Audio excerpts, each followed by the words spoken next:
What's up everyone? Welcome back to Respawn Rejects. Who doesn't like being able to pursue romances in video games? It's usually pretty fun. It adds more context to the story and it helps you develop your character. This is something that a lot of games are including, but today I want to talk specifically about some of the games that have the most romance options. To clarify, I'm not necessarily talking about the best, the most great ones. I'm specifically talking about quantity. Some games that have a high quantity of romance options. Up first, I'm going to include all of the Fable games. All of these games really let the player romance any NPC, basically meaning that these games have sort of an infinite number of romance options. There are not limits on who the player can romance in these games. That's going to be the same for our second entry on this list, Dragon's Dogma 2. This game also allows the player character to romance nearly any NPC in the game, but it's worth noting that there are two main romances that provide a more in-depth love story than just a romance with any random NPC. Next on the list is Mountain Blade 2 Bannerlord. This game has about 78 romance options. Of course, in this game, developing political relationships and strategizing, often marriage can be a really important part of that, and so this amount of romance options makes sense in this game, and it is something that does and can play quite a role in your gameplay.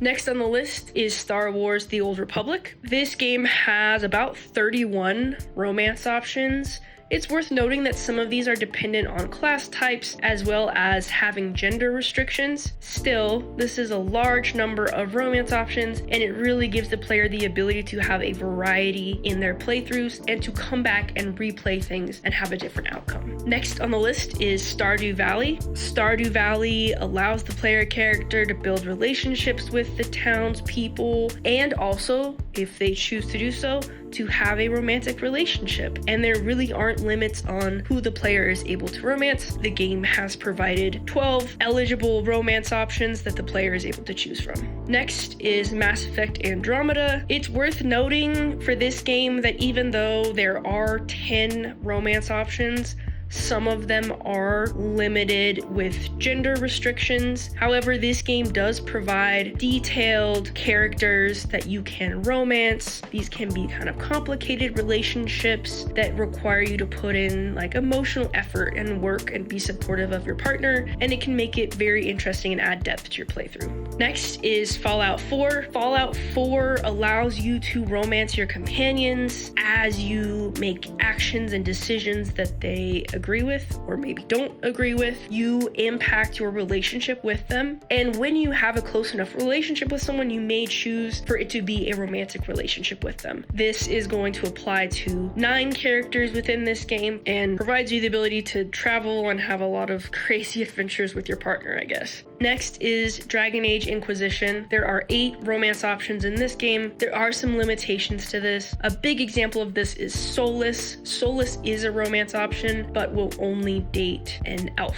so that's something to be aware of. Next up is Dragon Age The Veilguard. This game provides the player with 7 romanceable characters. All of the companions in this game are romanceable by the player character, regardless of their gender or race. In my opinion, these characters are well developed. I really enjoy getting to know them. I found it difficult sometimes to make decisions of putting one over the other, and so I think that especially when it comes to the romance options, these do feel like weightier decisions than in some of the other games, and I think that that is a strength of Dragon Age The Veilguard. Up next is Baldur's Gate 3. Baldur's Gate 3 offers 6 individuals that the player can romance. These characters are well written. They have complex experiences, complex backstories. It makes building relationships with them, whether they're platonic or romantic, interesting, sometimes pretty complicated and loaded, but that's part of the fun, it's part of the experience, and Baldur's Gate really delivers in that sense. So there you have it. Those are a few of my picks for some games that provide a lot of romance options. Let me know in the comments what your favorite romance options are in games. I know there's a lot of different aspects of romance options in games to talk about. I plan to cover it more, but this is just me diving into just the quantity. Games that have the most romance options.